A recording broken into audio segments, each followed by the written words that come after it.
बैतनिय्याह यरूशलेम के पास एक छोटा सा गांव। यहाँ एक परिवार रहता था, 2 बहनें मार्था और मरियम और उनका भाई लाजर। यह परिवार यीशु से अत्यधिक प्रेम करता था और यीशु भी उनसे गहरा प्रेम करते थे।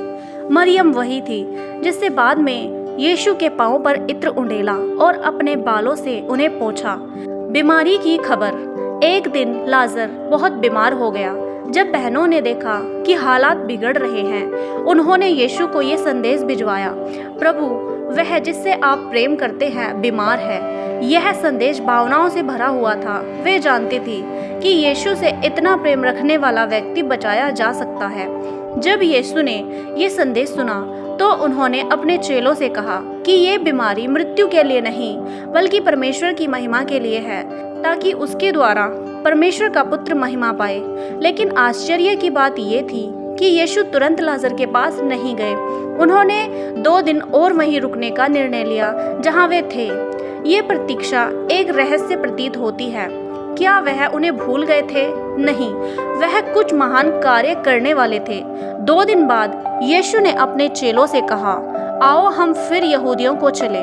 चेलों ने चिंता जताई क्योंकि यहूदिया में हाल ही में कुछ लोगों ने यीशु को पत्थर से मारने की कोशिश की थी, पर यीशु ने उत्तर दिया, हमारा मित्र लाजर सो गया है, मैं उसे जगाने जा रहा हूँ।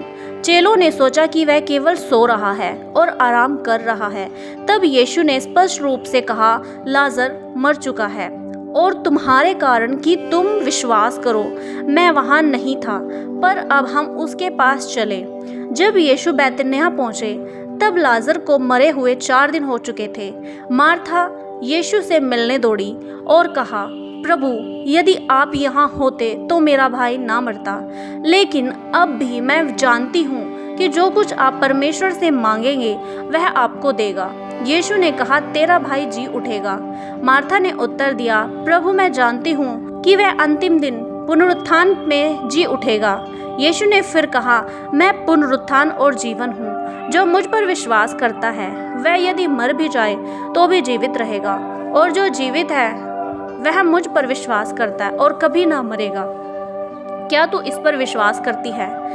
मार्था ने उत्तर दिया, हाँ प्रभु, मैं विश्वास करती हूँ कि आप ही परमेश्वर के पुत्र हैं जो संसार में आने वाले हैं। इसके बाद मरियम भी यीशु के पास आई और उसी शब्दों में बोली, प्रभु, यदि आप यहाँ होते तो मेरा भाई ना मरता।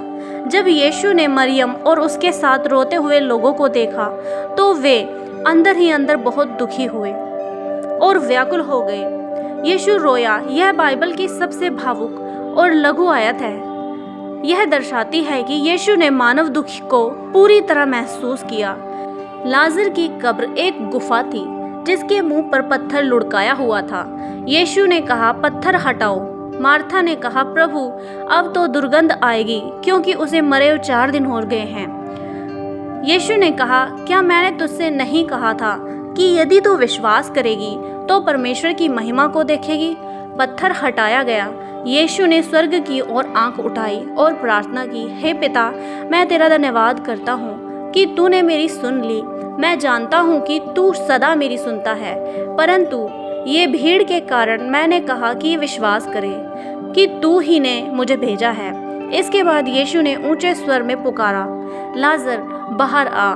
लाजर जो मरा हुआ था बाहर आ गया। उसके हाथ पांव कफन में लिपटे हुए थे और मुंह पर कपड़ा बंधा हुआ था। यीशु ने कहा, उसे खोलो और उसे जाने दो।